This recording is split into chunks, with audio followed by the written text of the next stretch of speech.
Previously on a ducking wrestling podcast. Raven rules. Well, I mean, it's. I don't think that was his saying, but all right. No? Have a good Well, hell, night.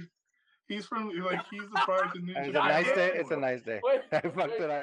Which, by the way, in the 90s, that was a Nitro girl.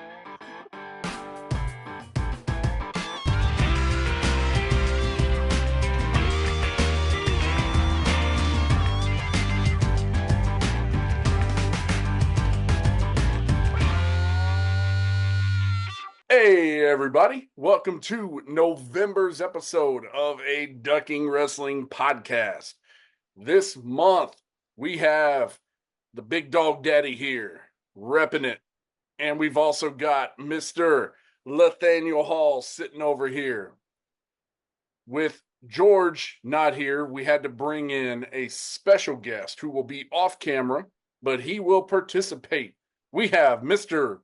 Nathaniel Hall Jr. sitting over there, watching the show, watching it go down. LJ, what's up, homie? What's up, Big Daddy? Yes! Lathan, what's up, dude? Not too much of everything, man. It's been a good long couple of days getting everything done and being available and present. So I'm very demure, very mindful. I am very proud of you for being here. Unlike George, who obviously is not here this month because he had prior obligations after committing that he would be on the show while he was inebriated. But whatever, man. We got JR and King back together, and we're gonna get this done. This month for November, we are changing up what we're doing again. We are gonna do a watch along for Fall Brawl 1997, watching the WarGames match that takes place between Team WCW and Team NWO. NWO. You got the four Horsemen against the NWO. So we're going to get into it. Everybody, let's synchronize on Peacock. We are going to Fall Brawl 1997. Season 5, Episode 1 is what you're looking for Fall Brawl. We are fast forwarding to the 2-hour, 14-minute, and 4-second mark. Michael Buffer in the ring getting ready to make them intros. We won't have audio on there because we don't want to get flagged by all of the platforms and have to owe money to Ted Turner or some shit like that randomly down the road. So we're going to get it going here in just a second. But as we all know, we've talked about before, Lathan was the WCW guy of the group. So, Lathan, talk to your boy. Tell me about this time in WCW, 1997. What was fall of 97? That'd be what, 12-year-old Lathan? What were you doing? Oh, eating cereal in my underwear and farting, playing PS1, baby. Yeah. Let's see. I'm trying to remember. So I'll be transparent with you. I haven't watched this since I was 12, so this is gonna be going way back. But I was watching this. I originally watched the opening video package, and it brought me all the way back. And I was like, "Oh yeah, this is the infamous Arn Anderson speech where Mr. Perfect just came into WCW, riding off his WWF career at the time, and he was going to become the new enforcer of the Four Horsemen because Arn Anderson was hanging up the boots and retiring due to some, the same basic injury most of them have nowadays with the neck to C4, C5 issues, and so he was giving his spot in the Four Horsemen to Curt Hennig for this Fall Brawl WarGames against the NWO. So, Nice. So I remember though watching it. The Monday Nitros leading up to it. at the time were quite entertaining for the most part. And when it came to the Four Horsemen, the interaction, contrast to the NWO, and they having that rivalry going on. And honestly, this was probably, for what the match is worth, this is probably like the best layout of the NWO so far. This is like before it starts to go off the side and has too many members, and where they like end up having like a B team and Stevie Ray and like all these people that are like, why are they here? Type of faction.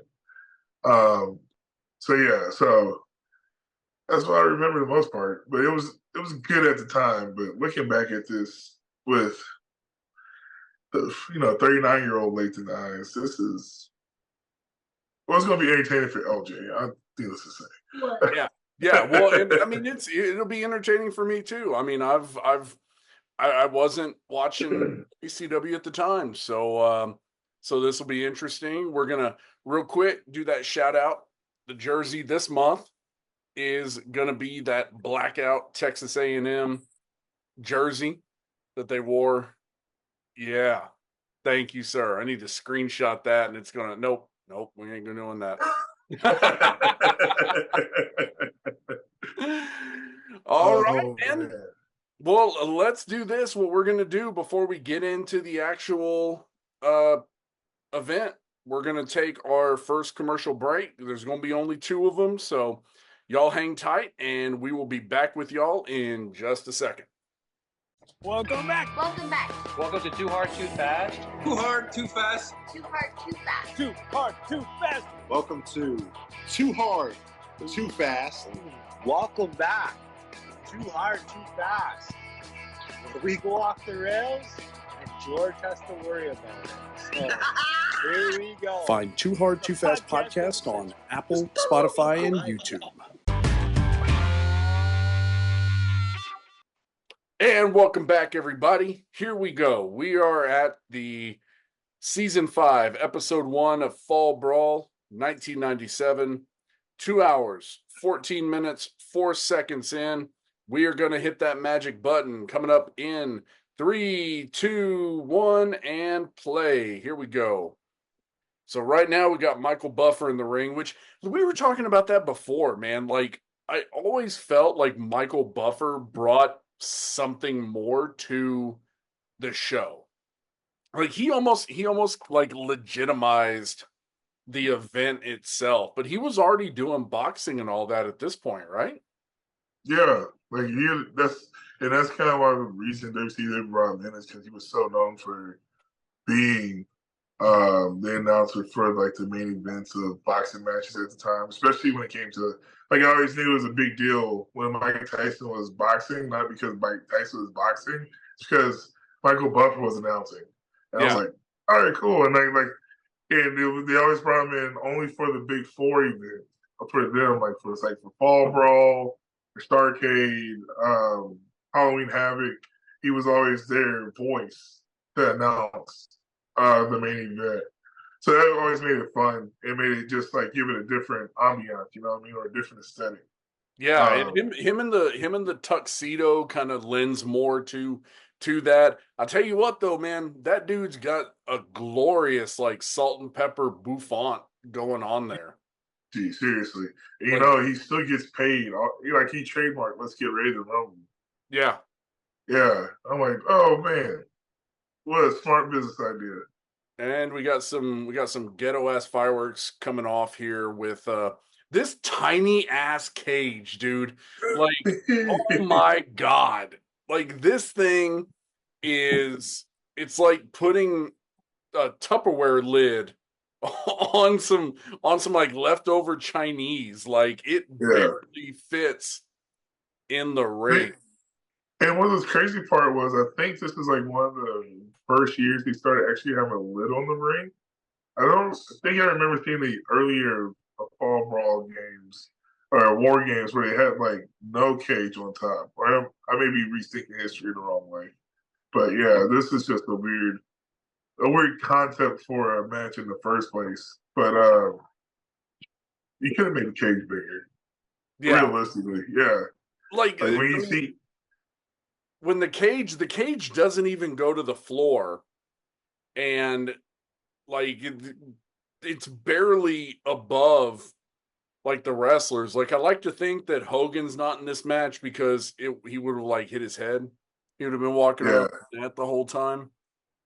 You can see like right there. You can see like it does not go to the floor, so it's really just kind of hanging there in It's the. sort of like it's their equivalent of like a steel cage match, but they have a double ring. Oh, here's another thing so now if everybody watching, they're showing the rules. So there are 7 periods in War Games. First period lasts 5 minutes. All other periods last 2 minutes.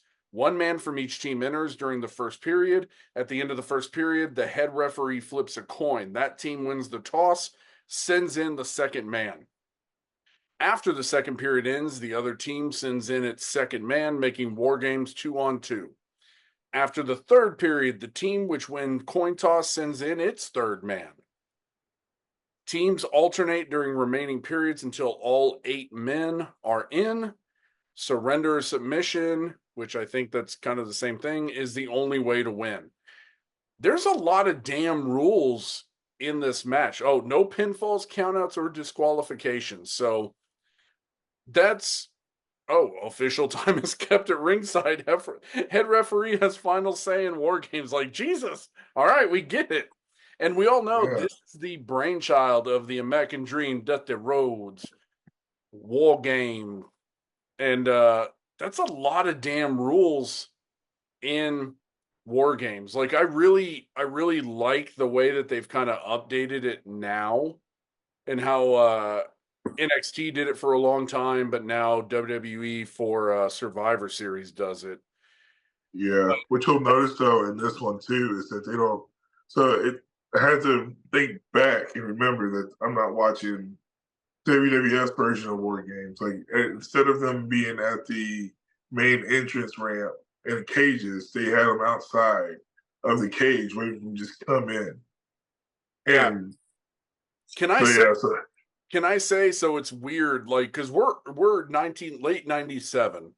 So 98 is really kind of when stuff kicks off. So you've got Team NWO here with Buff Bagwell, which they refer to him as Marcus Bagwell. You still have Six, who's still in WCW, but the weird thing to me is seeing Conan in the black and white, because I feel like Conan is so associated with the Wolfpack. Seeing him in the black and white is really weird. Well, first of all, I was always the one that so Conan was always the one that was never understood. Like, why was he in the NWO to begin with? I was like, I guess he's in the luchador division to help, like, increase that minority quota. But awful lot of honkies in this match. There are quite a few of them. We need Stevie Ray representing the NWO. Oh my goodness. It's just like I was, and when they started doing the branching off and doing like these LWO variants and stuff, I thought Conan would be like one of the front runners, but like at that time they had already put him in the Wolf Pack, so he was still good to go anyways. But like I forgot that he was in the NWO at this time too, because it kind of felt like when they referenced Conan, he was like in there in the black and white, but then he just like jumped over to the black and red like a few months later, and he was just a backup. But like at this time too, it seemed like it was just enough in the faction before it got kind of imploded on itself, and there's too many people. Yeah. I'm like, and like I could literally say like it's probably tonight was like where they should have capped off, and then just kind of left it as it was. But then, too many people at one time. Yeah. And here comes the Horsemen. Yeah, so this is one of the, I guess, the weird incarnations of the Four Horsemen. So you've got Ric Flair, Steve Mongo McMichael, and Chris Benoit. Mongo just seems so out of place here. I mean, the dude he's now, as of this year, an NFL Hall of Famer. he seems so out of place and so awkward in this match. Like, Benoit fits what a Horseman should be. And one of my favorite incarnations of the Horsemen will always be, I think it was 98, where it was Malenko, Benoit, Flair, and Arn Anderson was there, but I think he was just, I mean, he wasn't wrestling, obviously. So real quick, Lathan, if you remember, so Curt Hennig come in as the enforcer, but then like randomly he hurt his shoulder, so that the storyline. Oh, there we see Nick Patrick, the NWO referee, or AKA Kenny Powers from Eastbound and Down. But what was the story about Curt Hennig's shoulder that leads to him not being there from the start? So it was either the Raw before Fall Brawl or wrong Monday night show. So it was one of the Nitros. It was one of the 2 Nitros before Fall Brawl. The NWO jumped Curt Hennig, and so it messed up his shoulder. So they're going to be down 3-4 with the Horsemen being represented by Chris Benoit, McMichael, and Ric Flair. I don't remember specifically fully why Dean wasn't involved at this time, because I think it's still Dean Malenko was still some part or some association to the Horsemen at this time. But yeah, man, like it was. I look at this and I remember how stacked the roster was at the time and how much talent they had. Yeah, like no comment on Benoit's personal side and what happens years later, but the dude is really great. And even Bagwell gets a lot of grief and stuff. And you know, if anybody go watch the Dark Side of the Ring about Buff Bagwell, but like he gets a lot of grief for stuff that happened when they went to WWE. Oh, look, the cage is already broken. But he does his job well. Like he's a good heel. He's just kind of an annoying prick type wrestler. You know what I mean? Yeah, he has a really punchable face. Yeah, oh, that's true. Look at Benoit here with that suplex. God. See, yeah, and this is where this cage definitely needs to be bigger. It does, but you know what? As we're watching the match though, like it's kind of serving its purpose. Like it's a short cage and it's real close, and you can see over on the left that gap, which would figure would be kind of dangerous right there. Look at Benoit. Can't even stand fully on the top of the turnbuckle. Yeah. The guy known for the high flying moves can't do high flying moves. Yeah, he went. I mean, you saw him. He like looked up before he jumped. Yeah, bumped his head. Crouch and go over. We got a stomp there. Like I don't know. As much as I'm talking kind of shit about the cage being low, like it. I don't know. It's. I guess it's serving its purpose, but. Yeah, but then it's gonna look really weird when Kevin Nash gets in there in a little bit, because he's like 6'11", and so but you're like so for scale, Chris Benoit is built at my height at 5'11", and he still looks kind of big in the cage. So like you just imagine somebody even taller in the cage on top of that. It's like, I mean, for what it's worth, like. It's WCW working with some really weird aesthetics, like, you know. Yeah, what I'm trying to figure out though is why, like everybody else is in their wrestling gear. Oh, that was a cool back body drop there. Yeah. Everybody else is in their wrestling gear, and freaking X-Pac or Six or whatever is walking around with just a t-shirt and acid wash jeans. Almost like he was like a last minute where it was supposed to be somebody else or whatever, but He's gangster like that. we're all making assumptions on this. Like, but right, it looks weird. Like, so NXT, they did WarGames. This was years ago, but they made like all of the guys on one team almost look like they were going to a street fight. Which makes sense if you're doing everybody, but when you've got it's just 6. Yeah, you've got everybody in the match who's like in their gear, and then all of a sudden you got a dude in acid wash jeans. I mean, he's a fanny pack short of walking out of the arena and nobody knowing him. Yeah. Like just take off the elbow pads. You would think he was supposed to be in the front row. Security guard, like put him back over the barricade and stuff. I always liked his shirts though, like his merch. His NWO shirt. I always wanted that as a kid, and my parents would never buy it for me. I was like, I can't even explain it to them. Like, it's 6-Pac. Like, you have to have it. They're like, 2-Pac. Oh, we don't do rappers. Yeah. Here we go. We got Conan coming in. Look, Conan couldn't even stand up hardly at all on that. No. You should have had some blue chew.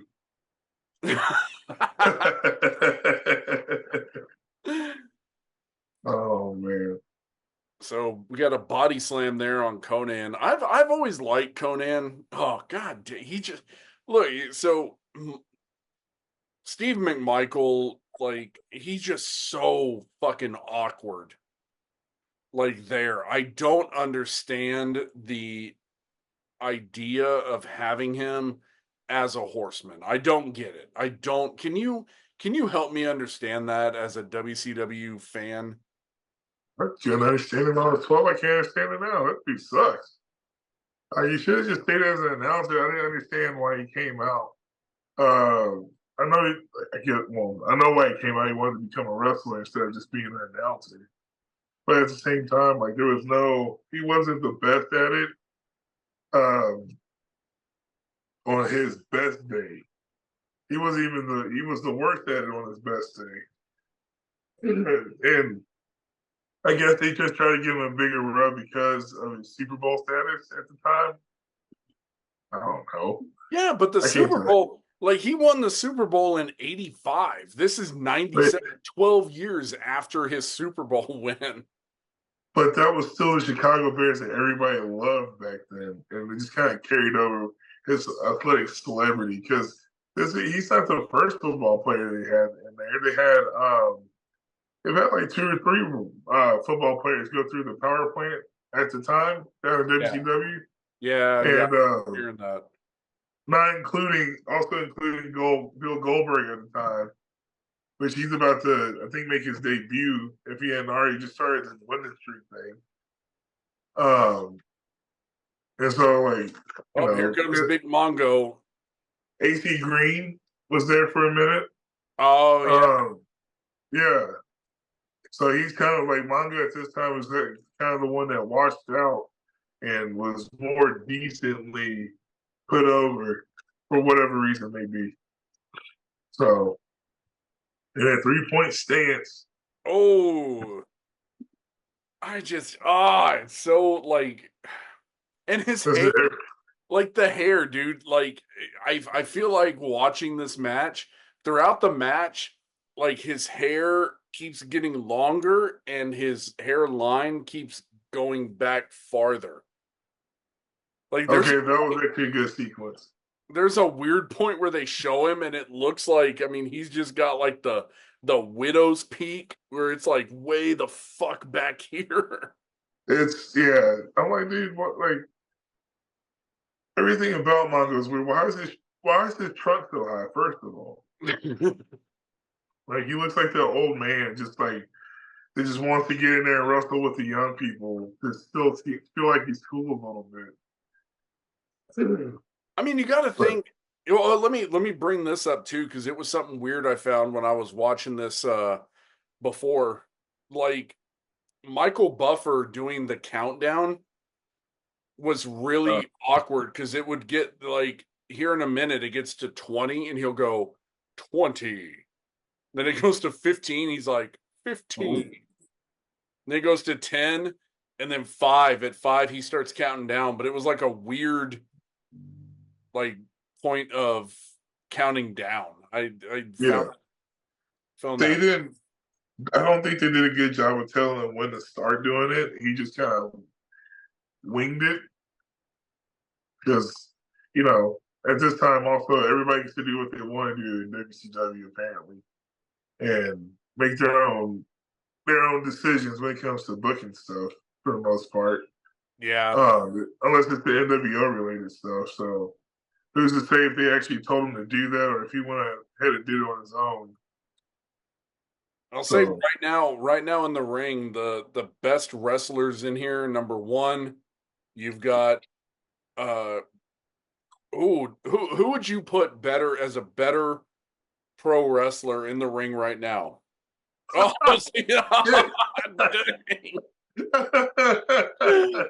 for those not watching along who are listening right now, Sean Waltman X-Pac just bounced off the ropes and got thrown into this ceiling is so low that they just threw him up into like the top of the ceiling.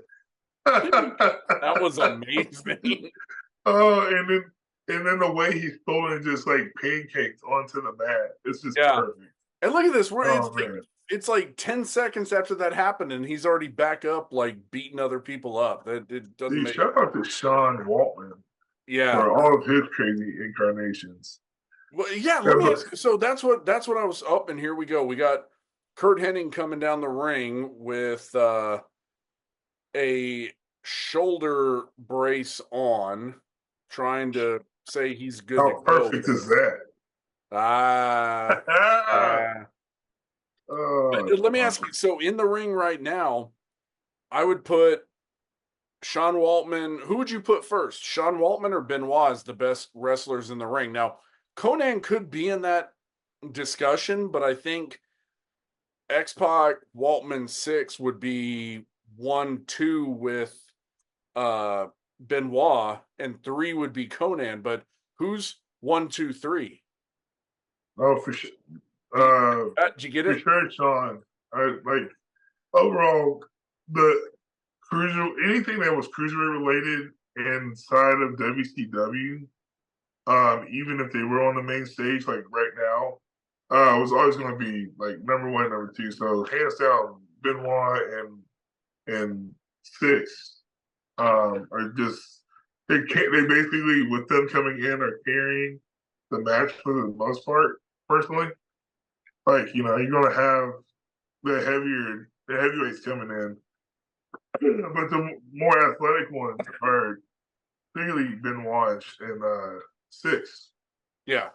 And then Conan, of course, always keeping he's always been good for carrying tag team matches during this time too. But man, Mongo is just like a wet blanket. Yeah.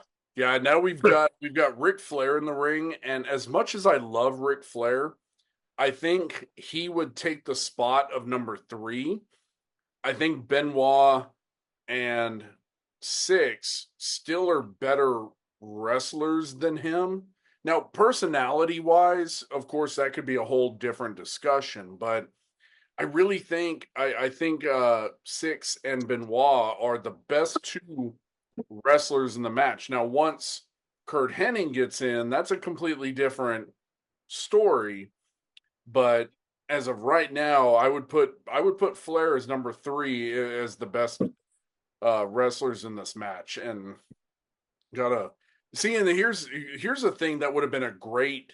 I think that would have been a great feud is Flair and 6 if anybody in WCW had taken 6 seriously. I think that was always the big issue, Oh, they did have a little bit of a match or a storyline when 6 first got there. Like they had some really good matches together, actually.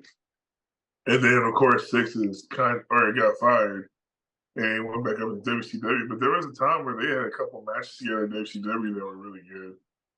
They're hard pressed to find because they were more like their back and forth were mainly on Nitro. Damn. God Yeah, dang. baseball slide? Yeah, we got a baseball slide of Benoit outside the rope. We got 6 running, hitting that baseball slide onto Benoit between the ring and the cage, which I don't know how he didn't fall out of the damn cage at that point because there's a huge gap between the ring apron, and he may have, and that's why they cut the camera to the other side. He may have or he just slipped got out. stuck in between the cage and the Look ring. at that! Look at that giant gap there! Like, oh, man. Wow. Reminds Okay. me We got that one girl from college everybody used to talk about. Speaking of giant gaps. But no, it's like, I remember Ric Flair at this time. He was still pretty good. Like I remember being 12 and not really knowing like his full legacy or like even the Horseman legacy at this point.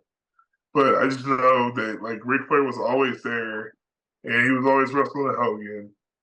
And this was just another spin off of that story. Like Hogan had some kind of faction, Flair had some kind of faction. Damn. And he's becoming the dirtiest player in the game. There we go. We got a couple of nut shots to Six and Buff Bagwell, or Marcus Bagwell, as they keep referring to him in this match, which was really weird because I'm so used to him as Buff. But we got Benoit going at it with Conan in the corner there. And Buff Bagwell had just joined NWA at this time too, because he was an American male. You remember? Oh, that was a good time. Up, and here we go. We got Curt Hennig, who's showing that he was faking the shoulder.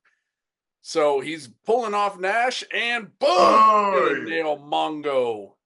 Oh, and we've got the betrayal. And this is when 12-year-old Lexi used to mark out all the time. Oh, and he's kind of hitting the shit out of Flair, too. He was kind of busting the shit out of him. It seemed like the thing about, what's always crazy about WCW at this time, too, is like, all right, we're going to have a major pay-per-view, and there's going to be some kind of allegiance to try to end NWO in some way, shape, or form. And then the face team always comes in somewhat at a handicap. And then, okay, by some kind of miraculous timing, they actually are getting a one-up and then starts to work to their favor, and then boom, they always get screwed, and we have a new member of the NWO come out. And like it was a weird formula back then. And you know what? I remember, I think it had to be the Monday after this, watching on WWE Network back when it was still its own thing, the Monday Night War docuseries. And there's a spot where they're talking to Joe Hennig, aka Curtis Axel, aka Michael McGillicuddy, whatever, the son of Curt Hennig, and he was talking about this time and how much fun his dad was having with that. So I can appreciate shit like that. And I remember from that documentary how, like, I think it's the following Monday where he's like talking to Arn Anderson. He's like, thanks for letting me have your spot. Yeah. Oh, and here they are trying to get. See, this is what's really weird. So you can either have a submission or somebody gives up. Like, isn't that kind of the same thing? No, so I mean, I guess it is, but like it's sort of like an I quit match. Like you can say I quit in a submission, like kind of like you're tapping out, but like they wanted to hear him say like I quit. But this is what I remembered. My people, like there was something that ended up happening. I couldn't watch the end of this match as a kid. I remember like they opened up with WCW. They always opened up with like a snippet of what happened the night previous. but they wouldn't show it. They would just show still pictures of it. So you go back and buy the encore presentation on Tuesday. Yeah. They did that for all the wrestling pay-per-views. You could get it the next day or Yeah, but then it would always open up especially with WCW, they would always open up with like some kind of NWO promo. Like expect the first 20 minutes to be a bunch of people in black and white T-shirts and Hulk Hogan somewhere in the middle of it. Just like doing all their monologues and their promos and just annoying the crowd and having shit thrown in the ring. So yeah, but that was what it was that night. Yeah, now the one thing I remember is about to come up right now, more specifically. I was like, okay, it was one thing for Mr. Perfect to swerve the Four Horsemen, but then this craziness happens. X-Pac just nailed, who was that, Benoit with the fucking work boot? Yeah. Yeah, which I love this fact that they just got a regular tie-down strap holding the ring to the cage. No. We weren't technologically advanced. We just did what we had to do to make it work. We didn't have zip ties. Nope. Zip tie. Well, you already know what happened with zip ties. Make Floyd say what happened with zip ties. Yeah, that was. Wow, man. that was pretty gnarly. Like the cage slam on his head. Yeah, that was pretty gnarly. LJ, do you have anything to contribute? No. No. He's currently eating Chick-fil-A. Oh, lucky guy. So here we go. We've got the official give up. Do you remember who actually gives up? I think it was Mongo, right? He tells him enough. Yeah, the worst part of the Horsemen. Yeah. Oh, that makes sense. Why he would be he'd be the guy. Like, yes, Mongo. So you got of course, the ending promo and Six holding the boot. You know, I've always wondered, like, if Triple H and Shawn Michaels watching the NWO and we go to the credits. Awesome. That we're officially done with that show. You know, I've always wondered, like, if Shawn and Triple H ever got mad, like the Turkish Hound that Sean Waltman became kind of brought to the group of the Clique, if they ever got kind of irritated that the whole NWO was using it. Any thoughts on that? I'm sure they had that conversation between them after the fact, but I guess that's like kind of one of their.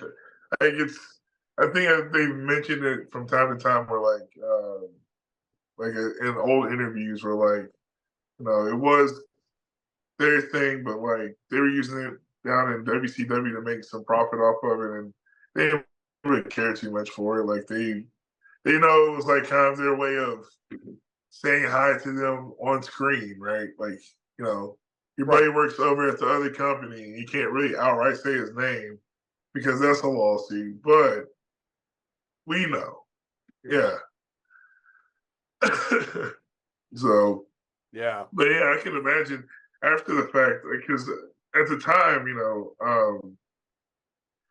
like you didn't really think about the whole gesture, the T-Sweet gesture being anything more than just NWO.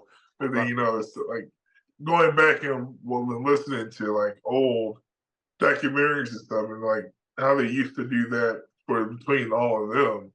But it's cool. It looks cool on TV. Like, might as well use it, right? Yeah. So yeah. Let me ask just like a cross chop. You read my mind. I was about to ask you, did you see Six in that match did the crotch chop? We're going to let Lathan contemplate that, and we're going to take our last commercial break before we wrap this up. So y'all hang on. We'll be right back. Hello, wrestling fans. This is Fanboy Dave.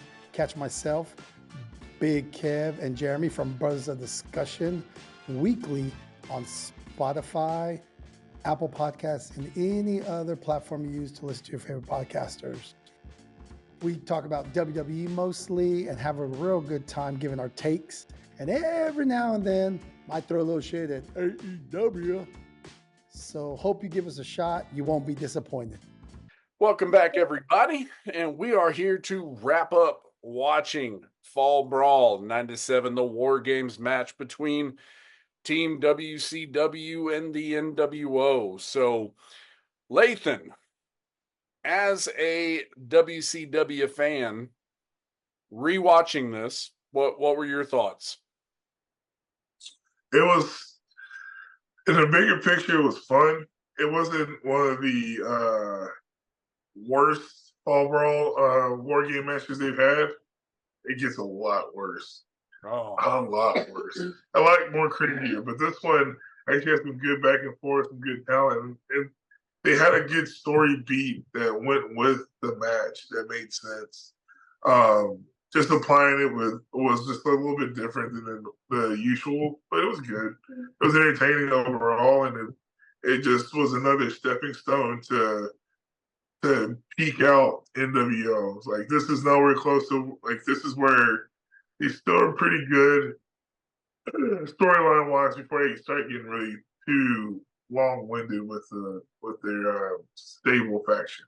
yeah. Do they ever do better with the cage? Because that's pretty awful. They, relatively speaking, they do decently better with the cage. Decent, like, better. Well, I mean, better is relative, right? Like, just is what it is. I don't remember if they retired this cage. No, they did keep the cage, but they actually tied it down better as time got on. Yeah. I mean, I don't think you could tie it down any worse. They fed a better aesthetic of the ring in the way they put it together. I mean, it's fucking 97. You got remember, this is also when WWF was still using that big ass blue cage. Oh, that's true. Yeah, that's true. For fair. Okay, that's true. So let's go ahead. So I think I enjoyed the match. I did not like the ending. I think the whole, like, the swerve of Curt Hennig, you don't do that on one of your major pay-per-views, in my opinion. Like, I didn't like that point. But Lathan, let's go ahead and let's rate it. Let's rate the match 1 to 5. Decimals allowed. What did you give it? Not as 12-year-old Lathan, as 39-year-old Lathan. I guess it's solid, like 2.8 ish. Yeah, 2.8 seems fair enough. Like, going back and understanding, like, some of the storyline that was going into and played into it, like swerves for swerve's sakes and stuff, it wasn't as bad as I remember it being. But it was entertaining, If I didn't know that the ending was coming the way it was coming, no diddy, I would have been like, oh snap, that's crazy. Like, it's like kind of like, it's a good booking at the time. Because WCW, keep in mind, when it came to WWF, it was still all about entertainment, but with WCW, like, everything was about a rating and to get ratings in. So, like, their pay-per-views were kind of secondary to the Monday night show. The Monday night show was like their pay-per-view buyouts. And so as long as they keep the ratings, they kept butts in seats, they kept everything moving. So, yeah, it did lead to stronger storylines coming up. So 2.8, yeah. Okay. All right. LJ, what'd you give it? What'd you give the match on a scale of 1 to 5? 3.5. Oh, so you enjoyed the match? Mm-hmm. Okay. Yeah. It was too sweet, huh?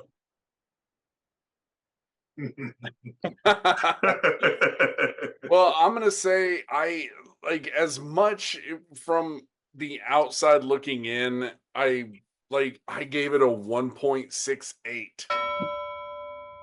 I like there were a lot of stuff in the match that really bothered me. Like, and it distracted from the match itself. I mean, you had the first thing is all the damn rules. Yeah. And then you had the cage being so damn small. And then you had just like how awkward a lot of the moves were because of how short the cage was. And we didn't even talk about this during the match. When Kevin Nash goes to do the jackknife powerbomb on Flair, like everybody looks up immediately to see like how far he can get him before he drops. There was just so much in it. And I think if they had not had the cage in there, if they had not had a top to the cage, or if they had figured out how to make it a little bit bigger, I think my rating would have been a lot more. But the cage became kind of a distraction, not just the height, but next to the ring. I mean, there was a good probably 8 to 12-inch gap between the ring and the cage itself. And then you start seeing like people get thrown against the cage and it like breaking moves. Yeah. You've got Ric Flair when he's about to get his head smashed in, and you've got a big ass blue tie down that's holding it to the edge. Like, it was just it gives it aura. It gives it ambiance. No, it gives the ambiance of they went to the dollar store and got a bunch of shit to put this together. It's giving Home Depot. Not even like good Home Depot. Like, this is like Builder Square. Yeah. No, but I was like, I always remember giving, for what it was worth, I always remember giving WCW credit for still actually using a cage instead of that big blue box thing. And then finally WWF coming around.